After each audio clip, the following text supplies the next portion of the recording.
het 'n plan gemaak. En hy sê dit gaan geensins deur wetsonderhouding nie. Ek hoef nie die Ou Testamentiese wette te hou om gered te word nie. Hy sê want dis sonder die wet.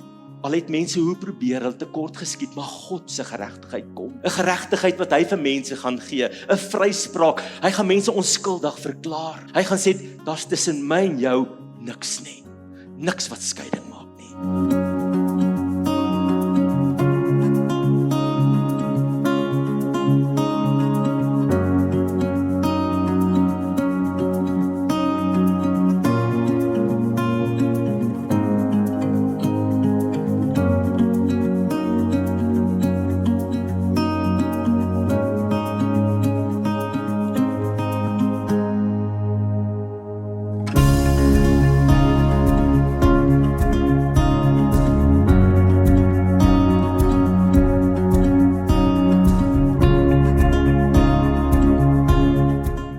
Ons kom raak stil voor die aangesig vanoggend, Here. Want ons het nie met 'n mens te doen nie, Here, maar ons het met 'n almagtige, lewendige, drie-enige God te doen. En ons is vanmôre in die heiligheid, in die heilige teenwoordigheid, Here. U het die voorhangsel vir ons geskeur en daarom het ons toegang tot God die Vader deur U, omdat U U bloed vir ons gestort het. Here, ons wil eerstens vir U kom dankie sê, Here, vir die voorreg wat ons het om nog in aanbidding voor U te mag staan. Here, ons hoef nie vanmôre te gaan wegkruip, ondergronds te gaan en te bang is om U naam aan te roep nie. Ons wil vir U dankie sê vir 'n land van vryheid, van godsdienst wat ons nog mag geniet. En vir die gunstige omstandighede om so baie mense by mekaar te mag kom in U naam. Here, ons loof U daarvoor, want dit is nie 'n gegewe nie, Here. Dis net genade. U is heilig, Here, en ons aanbid U. Here, ons kom dra vanmôre elkeen in hierdie gemeente aan U op wat vanoggend hier is, en die wat nie hier is nie. Here, U ken elkeen se hart, want U het hulle geformeer. Here, ons kan niks vir U wegsteek nie, want U ken ons harte, Here. En daarom vra ek dat U by elkeen vanmôre stil staan, en elkeen se behoefte vanmôre aanraak en aanspreek, Here. U weet wat dit is. Daar is mense wat in regtige groot nood verkeer in hierdie môre, Here, wat nie weet wat ek kan doen nie. Daar is mense wat vanmôre uitroep en sê, Here, het U van my vergeet. Here, maar ons weet U vergeet nie, al is U stil, is U nog steeds teenwoordig, en daarvoor dank ons U ook. Ons vra dat U vanmôre hierdie diens sal verder seën, Here. Ons vra dat U pastoor George se tong kom aanraak, Here, en dat U deur hom spreek, Here. En dat elke hart ontvanklik sal wees vanmôre vir die woord wat uitgaan. En dat hierdie woord op goeie grond val, en dat dit sal ontkiem en sal vrug dra, en dat ons sal uitgaan na 'n wêreld wat stikkend is daar buite, Here, om U lig en U naam te verkondig, en U liefde en U genade aan die mensdom daar buite te gaan uitleef. Ons vra dit alles in die wonderlike naam van Jesus Christus. Amen. Amen. Baie dankie, Phoebe. Julle, ons is by 'n preekreeks. Nou ja, liewe gemeente, baie welkom. Is lekker om julle vanmôre te hê, en ek wil vanmôre met julle praat uit Romeine 3 en 4. En die tema is vryspraak sonder verdienste, 'n kykie in die wonderlike en liefdevolle hart van God. Nou, ons is besig om op hierdie oomblik deur die boek Romeine te lees hierdie maand. Ons preek Maart en April uit hierdie wonderlike boek uit. En jy kan nog begin, as jy nog nie met Romeine begin het nie, lees maar so 'n halwe hoofstukkie op 'n dag of 'n hoofstuk. Het jy geweet as jy die boek Romeine vat en jy sit hom nou neer, lekker beker koppie koffie met 'n potlood in die hand en jy maak jou Bybel oop of jy lees dit op jou tablet of smartphone, dan kan jy dit in 45 minute rustig deurlees. Maar dan moet jy nie vashou by woorde soos uitverkiesing en daai goed nie, want dan gaan dit lank vat, né? Jy moet net deurlees. Jy kan later by hierdie groot woorde gaan stil staan, maar net deurlees. En dit is hoe die brief oorspronklik geskryf was. Nie dat hy hier 'n stukkie gepreek word en daar 'n versie moet uitgehaal word en dan hier weer 'n dingetjie nie. Onthou, elke boek in die Bybel moet ons eintlik so lees. Jy lees hom eers deur en dan kan jy by versies en hoofstukke en paragrawe gaan stil staan. Anders gaan jy nooit die betekenis van daai vers of daai paragraaf ooit ten volle verstaan, hoe die skrywer dit bedoel het vir sy gehoor toe hy dit vir hulle geskryf het nie. So, gaan hierdie week, maak 'n lekker beker koppie koffie en lees rustig deur die boek Romeine, rustig een oggend vroeg of aand laat, maar lees met aandag. En later kan jy gaan stilstaan by die onderskeie hoofstukke en paragrawe. Dit beteken baie om hom eers as 'n geheel te lees, want jy kan nou dink as Paulus vir hulle die brief geskryf het daar, en dan sê ek, ons lees vandag die eerste 3 versies, so kom oor 'n maand terug gaan lees ons die volgende 6. Dit was nie so, en hy het die gemeente laat sit, die ou wat die brief ontvang het, die gemeenteleier, en hy het gesê, sit, Paulus het vir ons 'n brief geskryf, en hy het alles vir hulle deurgelees. En hulle die brief weer gelees, en ek is seker, hulle het later by sekere dele begin stilstaan. Hierdie boek is 'n wonderlike boek. Dis in Grieks geskryf. Nou in die oorspronklike taal, die Koine Grieks wat hulle gepraat het, was soos 'n alledaagse Engels. Dit was net 'n bietjie 'n ryker taal gewees. Dit was nie klassieke Grieks gewees, maar dit was 'n algemene alledaagse Grieks gewees. Want onthou die mense wat daar in die ver dele van Asië gebly het, kon nie Hebreëus verstaan nie. Hulle het dit nie geskryf nie, en hulle het nie geweet wat aangaan nie. So, Paulus skryf vir hulle, daar in Rome, skryf hy vir hulle in Grieks. Die Ou Testament is in Hebreëus geskrywe. Maar die Nuwe Testament, die enigste boek wat daar dalk 'n ligte aanduiding is, wat dalk in Hebreëus kon gewees het, maar is op baie swak getuienis gefundeer, is die boek Matteus, maar dit is 'n swak argument, hy was ook eers in Grieks geskryf. So al die boeke van die Nuwe Testament is in Koine Grieks geskryf, die alledaagse voertaal van daai dag. Daarom, toe Paulus vir hulle skryf, het hy dadelik begin met die Griekse naam Jesus. Hy het nie begin vir hulle geskryf die Hebreëse naam Yeshua nie. Dis 'n pragtige naam in Hebreëus, né? Maar hy het vir hulle geskryf Jesu, Christus, Jesus Christus. En hy het nie met hulle gepraat en wil skryf Yahweh of Elohim, sê dit. Hy het dadelik begin met die Here Kurios, Kurios, sê dit. En hy het dadelik begin op hulle te sê, God sê, Theos, sê dit. Hy het nie Hebreëse name vir hulle geskryf nie. Hy het Griekse name vir hulle geskryf, dat almal kan verstaan. Is dit nou verkeerd as ou uit sy eie vrye keuse sê, ek wil graag sê Yeshua, laat hom dit sê. Maar daar's niks verkeerd om te sê, Jesus Christus is my Here, en jy kan ons sê, halleluja, prys die Here. Nou ons het nou al oor Romeine 1 en 2 gepreek, en daardie trant van die Romeine 1 en 2 gaan aan tot hier by Romeine 3 vers 20, jy weet, dis soos wanneer om die nuus aan te sit, en jy kry net slegte nuus, jy weet mos, alles is net slegte nuus, en jy sit die nuus aan, en jy dink, vandag was dit net slegte nuus. Nou, Romeine 1, 2 tot hier by Romeine 3 vers 20 voel omtrent so, jy voel dis net slegte nuus. Wat gaan nie aan? Want jy lees net heeltyd van die toorn van 'n heilige God, wat aan die einde van tyd oor die mensdom uitgegiet gaan word, omdat hulle hom misken het as God, hulle hom nie gedien het nie, hulle hom nie geëer het nie, hulle hom nie gerespekteer het nie, omdat hulle hom nie die middelpunt van hulle lewe gemaak het nie. En jy lees van 'n God wat sy heilige en regverdige, allerverskriklike oordeel oor mense gaan vel, en hulle vir ewigheid sy teenwoordigheid gaan werp en in die hel se vuur gooi. Alhoewel die hel nie beskryf word in Romeine nie, maar daar praat van hierdie verwerping wat gaan plaasvind. En ons lees in Romeine 1 tot 3, hoofstuk 3 vers 20, van die hele wêreld is doemwaardig en is strafwaardig voor God. En dan word hierdie oordeel gevel. Daar is niemand wat aan hierdie allerverskriklike oordeel, hierdie heilige oordeel van God gaan ontvlug nie. En God is regverdig. En hy moet oordeel, want anders is hy nie regverdig nie.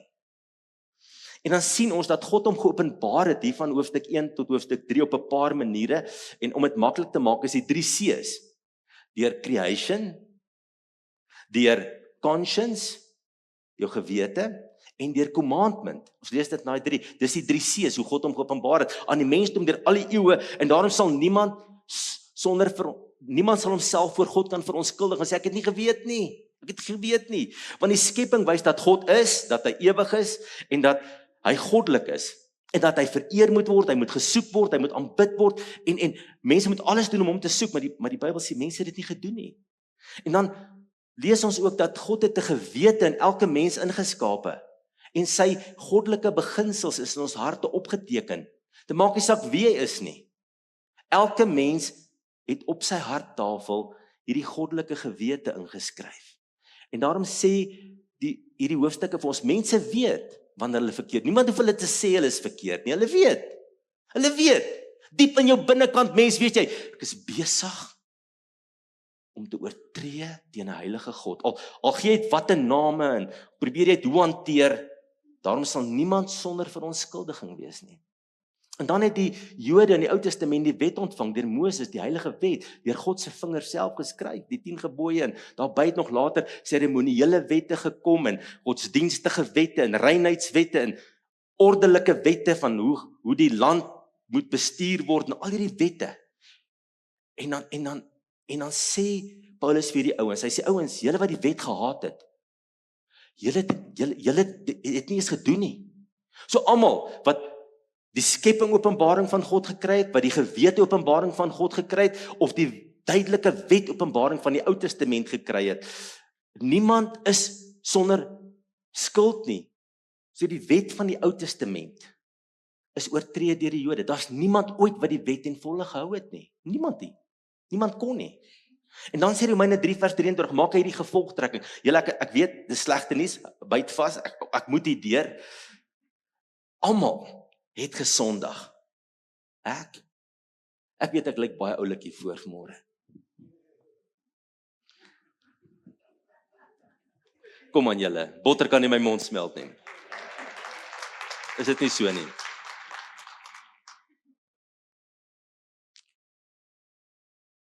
Maar almal het gesondig. Ek het my geskiedenis van sonde. Jy het jou geskiedenis van sonde. Almal van ons het ons geskiedenis van seker goed wat ons nie oor trots is nie. Waar jy het gevoel het van, ek het oortree teen die heilige God. Ek het oortree die lyne wat hy getrek, ek het buite daai lyne opgetree. Ek het goddeloos opgetree. Almal van ons, die Bybel sê dit, almal.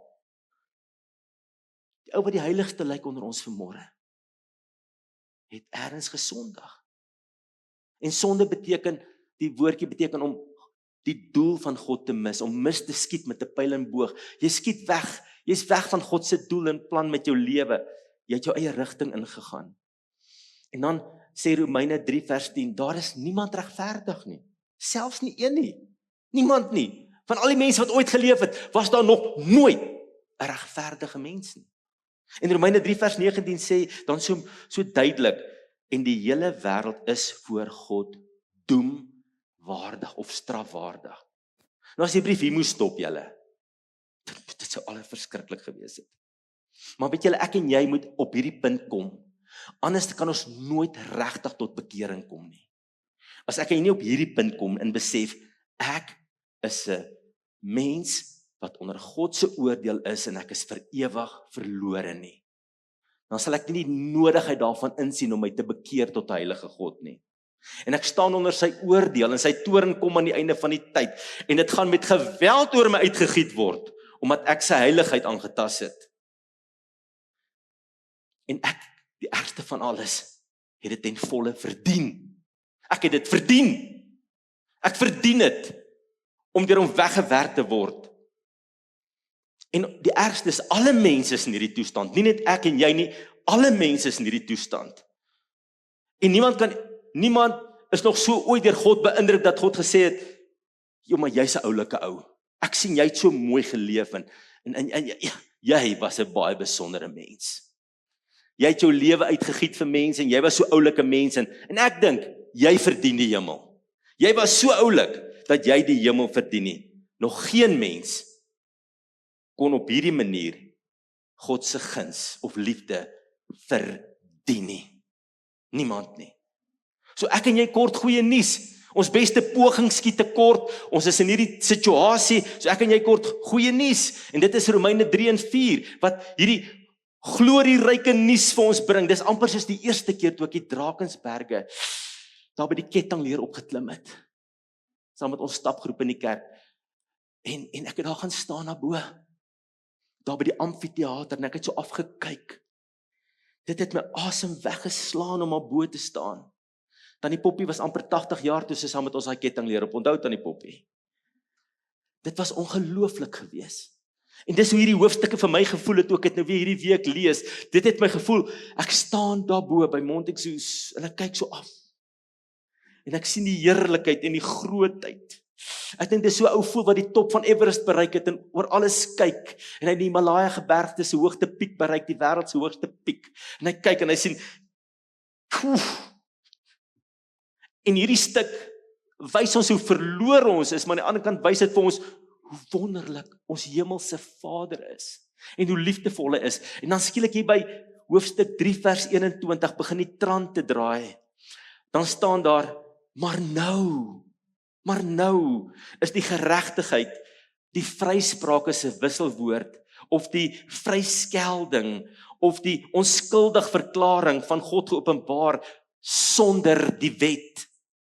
Terwyl die wet en die profete die Ou Testament daarvan getuig. Hy sê, daar's iets geopenbaar wat julle moet weet. Dis asof Paulus opgewonde is. Hy skryf daai maar nou met sulke hoofletters. Hy sê, maar nou. Hy sê, dis slegte nuus hierdie. Maar nou moet julle oplet in die klas. Hierdie is iets groot wat gebeur. Hy sê, ek het nou vir julle beskryf dat almal onder die toorn en die wraak en die oordeel van God is, maar God het 'n plan gemaak. Hy moet straf want hy's regverdig, maar God het 'n plan gemaak. En hy sê, dit gaan geensins deur wetsonderhouding nie. Ek hoef nie die Ou Testamentiese wette te hou om gered te word nie. Hy sê, want dis sonder die wet. Sonder die wet. Dis sonder my eie poging. En julle weet, hy skryf hier die hele Ou Testament getuig. Dit wys heen, dit roep uit, daar kom 'n verlosser, daar kom 'n Jesus wat alles gaan nuut maak, en daar's vergifnis van sonde in hom, en regverdigmaking in hom, en vryspraak, en deur hom kan ons onskuldig verklaar word van al ons skuld voor God. Want sien, ek kan nie kompenseer vir my skuld en net 'n bietjie meer goed doen aan hierdie kant van die skaal. En ek weet my sleg doen was so, maar my goed doen is dan so hoog. My sleg doen was bietjie minder as my goed doen, en eintlik verdien ek dan die hemel. Dit werk nie so by God nie. Want sien, God moet in sy regverdigheid handel met sonde. Hy sien nie een sonde oor nie. Hy kan nie, want hy's regverdig. God kan nie die kleinste leentjie wat ek vertel het oorsien nie. God kan nie die klein onrein gedagte wat ek bedink het en dalk opgereageer het net oorsien nie. God kan nie my harde woorde teen my vrou net oorsien nie. God kan nie die skinder wat ek gedoen het net oorsien nie. Dit moet gestraf word, want hy's 'n regverdige God. Dit moet gestraf word, dit moet wreed gestraf word, want hy's 'n heilige God. Hy's 'n geregtige God. Maar nou getuig die hele Ou Testament, die wette en die profete getuig, daar kom 'n Jesus, en hy gaan alles verander. Daar gaan 'n geregtigheid van God geopenbaar word. Al het mense hoe probeer, hulle tekort geskiet, maar God se geregtigheid kom. 'n Geregtigheid wat hy vir mense gaan gee, 'n vryspraak. Hy gaan mense onskuldig verklaar. Hy gaan sê, daar's tussen my en jou niks nie. Niks wat skeiding maak nie. En die hele Ou Testament getuig van Jesus. En in Genesis, onthou julle mos, is hy die saad van die vrou wat die slang se kop gaan vermorsel. Hy is die ram wat in Isak se plek geoffer word. En Eksodus is hy die paaslam en die sondeoffer, né? Levitikus is hy die hoëpriester, en Numeri is hy die verhoogde koperslang wat opgelig word. In Deuteronomium is hy die profeet soos Moses. In Joshua is hy die leier wat die volk in die beloofde land in die hemel inlei. In Rigters is hy die ware rigter en leier, die verlosser. In Rut is hy die losser wat die erfdeel terugkoop. In Samuel is hy die ware koning.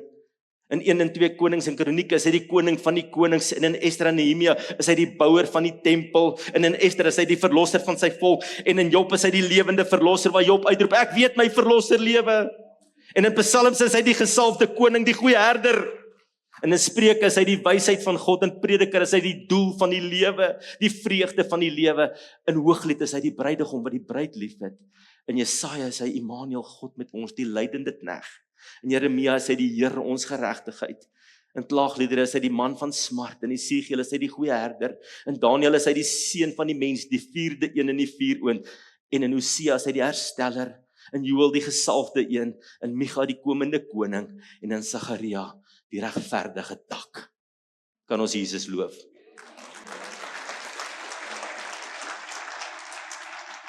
In die Ou Testament wys jy na Jesus, dat ons deur geloof in hom geregverdig word. Daarom sê Romeine 3 vers 22, die geregtigheid naamlik van God deur die geloof in Jesus.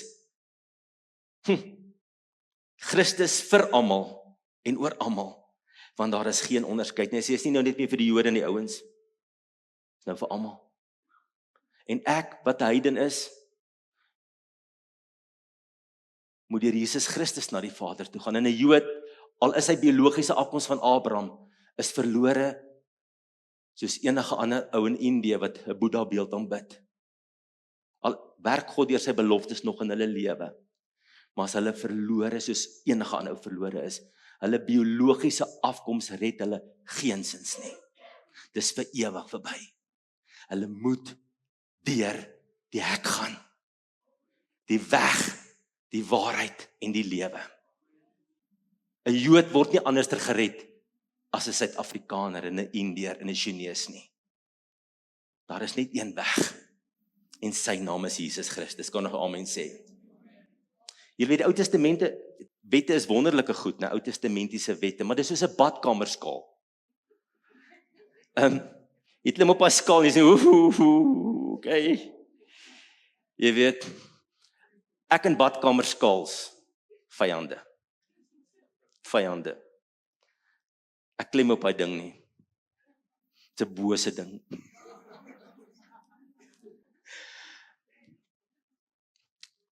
Ek dink in my lewe was ek vir 3 weke bly oor 'n badkamerskaal. Die res van my lewe was ek ongelukkig oor 'n badkamerskaal, okay. Maar dis die Ou Testament wys jou net waar is jou foute. Maar ek kan jou nie maar maak nie. Net Jesus kan ons verlos. Die Ou Testament is 'n badkamerskaal. Maar net Jesus kan jou red wanneer jy in hom glo. Wat 'n prys het die Vader nie betaal nie. Hy het sy seun gegee om op Golgotha se heuwel vir ons te sterf. Daarom die Jood, die Moslim, die Boeddhis, die ateïs, die godloner, die voorvader aanbidder, die satanis, kom almal net op een manier by God die Vader uit. Dis deur geloof in Jesus Christus. Julle, ek voel lus om haleluja in hierdie kerk te skree vanmôre. Halleluja! Vers 24, en hulle word deur sy genade, daar's hy woordjie. Julle, dis asof God die Vader se hart so vir ons oopmaak vanmôre. Jy ook al met iemand gekuier en jy ken die ou nou al 10 jaar of 15 jaar en eendag het julle hierdie persoonlike gesprek oor 'n koppie koffie. En hierdie ou wys so 'n bietjie van sy hart vir jou, wat hy doen en wie hy is. En jy dink ek het nog nooit jou hart raak gesien nie. Ek het jou gesien, maar ek het nog nooit jou hart raak gesien nie. Maar vanmôre wil die Here vir jou sê, sien my hart raak. Jy verdien my oordeel. Jy verdien my wraak. Jy verdien my toorn. Want ek is 'n geregtige God. Jy het my heiligheid aangetas. Jy, ja jy. Maar sê, luister, vers 24. En hulle word deur sy genade sonder verdienste geregverdig, onskuldig verklaar deur die verlossing wat alleen in Christus Jesus is. Julle weet, daar's baie mense wat sê daar's baie pad baie na God toe. Solank jy net opreg 'n moslim was en jy was opreg in jou Joodse godsdiens en jy daar voor die muur gestaan alles, jy het dit net opreg gedoen, dan gaan God jou in sy hemel toelaat. Ja. Daar's net een weg. Want anders is dit wat op Golgotha se heuwel gebeur het, totaal tydmors. Dan is dit bloedmors.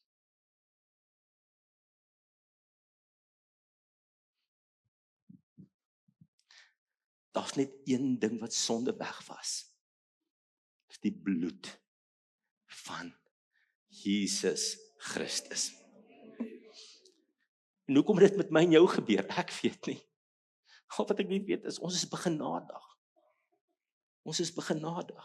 Daarom sê vers 25, hom het God voorgestel in sy bloed, as 'n versoening deur die geloof, om sy geregtigheid te bewys, deurdat hy ons sondes ongestraf laat bly het, wat tevore gedoen is onder die verdraagsaamheid van God, om sy geregtigheid te toon in die teenwoordige tyd, sodat hy self regverdig kan wees en regverdig kan maak wie uit die geloof in Jesus Christus is. God het, hulle praat van die goddelike dilemma gesit. Hy's regverdig en hy's liefdevol. En volgens sy geregtigheid moet hy straf. Hy kan nie een sonde van my oorsien nie, nie een nie. Hy kan nie, hy's God. Hy kan nie teen sy geregtigheid optree nie. Maar aan die ander kant is hy liefde. En hy wil my red. En hy het sy seun gestuur, die volmaakte mens. God en mens, volkome. And Jesus paid it all. Jesus paid it all. Vir my, ek het dit nie verdien nie, dis die punt.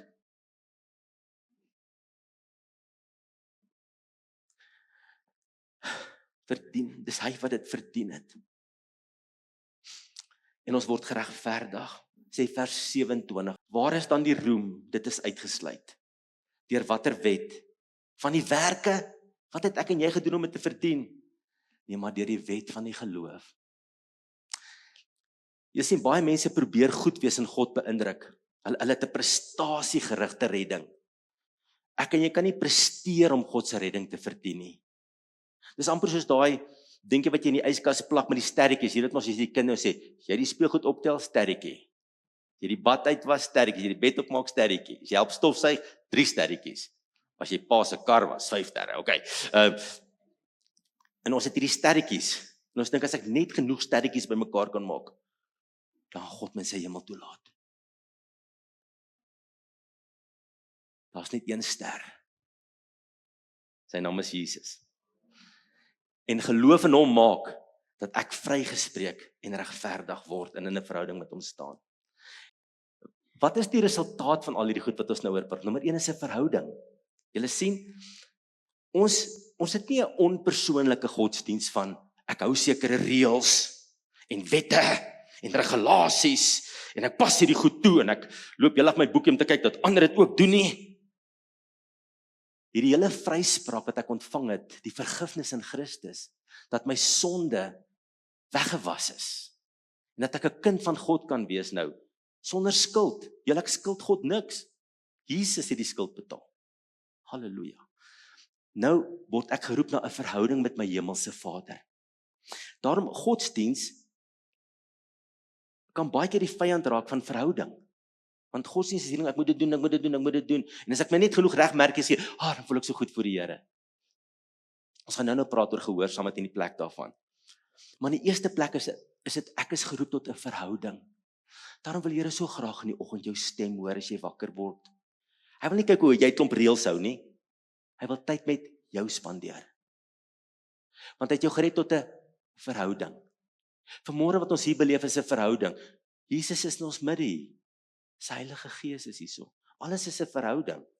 En uit die verhouding uit wil ek hom nou gehoorsaam. En wil ek, hy het my geregtigheid vryspraak, hy het my sonde skuld weggewas. Nou uit hierdie verhouding uit wil ek nou mooi leef, wil ek heilig leef. Dis nie meer wette nie, dit gaan oor 'n verhouding wat ek nie wil seermaak nie. Ek het hom te lief, hy het my so lief, hy het sy alles vir my gegee. En uit hierdie ongelooflike diep verhouding wil ek hom gehoorsaam, en ek wil hom prys, en ek wil hom loof, en ek wil hom bly maak. En as ek fouteer, en ek gee 'n trekkie terug, en ek gaan agteruit, en ek sondig, dan sê ek, nee, ek wil nie hier wees nie, duisternis nie, en ek hardloop terug, sê, Jesus, vergewe my, ek sê so, Here. Daai is 'n aaklige plek, is die plek van die duiwel. En jy hardloop terug in sy arms. Want geloof is om vas te hou, is om naby te wees. En dan sien ons, dat geregtigheid is nooit 'n iets wat ek kry nie. Dis die fout wat ons maak sien. Ek dink wanneer God my vryspreek, sê ek het geregtigheid ontvang in die Here en ek het hierdie status van geregtigheid. Jesus is die geregtigheid van God. En alleen wanneer ek by Jesus ingeskakel is, het ek die geregtigheid van God. Daar's net een geregtige en sy naam is Jesus. En deur my geloof inskakeling by hom, word ek vrygespreek, word ek 'n kind van God. Dis nie iets wat ek kry nie. Geregtigheid is nie iets wat ek kry nie. Geregtigheid is iemand saam met wie ek leef. Jy kan haleluja sê vandag. Dis nie iets wat ek kry nie, is om saam deur die geloof met Jesus te leef, by hom ingeskakel te wees. Ons het nie 'n onpersoonlike Christendom nie. Want ek doen net 'n klomp goed wat reg is, en ek praat nooit met die Here nie, en ek hoor nooit sy stem nie, en ek beleef nooit sy teenwoordigheid nie, en sy Heilige Gees raak nooit oor my vaardig nie. Dis godsdiens. Maar verhouding is om die Here in jou lewe te beleef. Dis iets baie persoonlik. Dis 'n lewende kontak met die lewende Christus. Amen. En nou, ek is nie gered as gevolg van gehoorsaamheid nie, maar ek is gered tot gehoorsaamheid aan Jesus. Want ek wil nou, is my lekker. En as ek val, en ek sê ja vir die duiwel, en ek sê ja vir versoeking, en ek tree buite die wil van die Heilige Gees op, dan hardloop ek terug na Jesus toe. Ek sê, reinig my Here. U wil nie ek moet hierdie hart hê nie. U wil nie ek moet hierdie gedragspatrone in my lewe hê nie, want u het my vrygespreek, my van sonde skuld vrygespreek. Hoekom sal ek nou dit doen waarvan u my vrygespreek het? Ek wil dit nie meer doen nie. Ek wil nie dit moet tussen my en u, Here, steurnis veroorsaak nie. En dan die laaste 2 minute wil ek met jou praat oor Abraham uit Romeine 4. Ons lees Abraham, hy kry die belofte, hy is 75 jaar oud, Sarah is ook al 'n ou tannie. En die Here sê, julle gaan 'n babietjie hê.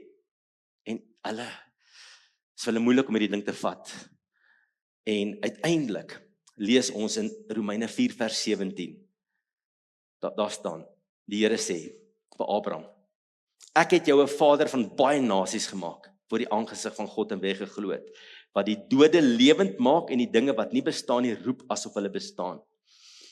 En Abraham glo, lang voordat daar 'n wet was, lang voor die besnydenis, glo hy in God, sê die Bybel, en dit word hom as geregtigheid gereken. Hy het nie klomp regmerkies gehad, toe sê God, ek hou van Abraham.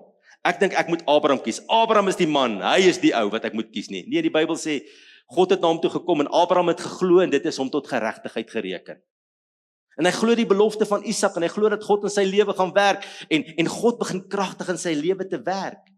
En dan lees ons in vers 18, hy het teen hoop op hoop geglo, dat hy die vader van baie volke sou word, al was sy liggaam oud, al was hy amper 100 jaar oud. En dan staan daar, en sonder om te verswak in die geloof, het hy net aanhou glo. En vers 20, en hy het nie deur ongeloof aan die belofte van God getwyfel nie, maar is versterk deur die geloof, en het aan God die eer gegee. En dan vers 21, wat natuurlik, julle, dis die punchline, hy was ten volle oortuig, dat hy het ook mag om te doen wat hy beloof het. Daarom is dit hom tot geregtigheid gereken. Nie omdat hy eers al die wette gehou het, en besny was, al daai goed, nee. Lang voor dit, daar was net uitvloeisels van 'n verhouding, wat hy met God deur geloof gevestig het. Ons ontvang geregtigheid deur geloof, en jy's vas oortuig. Die duiwel kom baie keer dan druk op jou, en sê, jy, ek ken jou.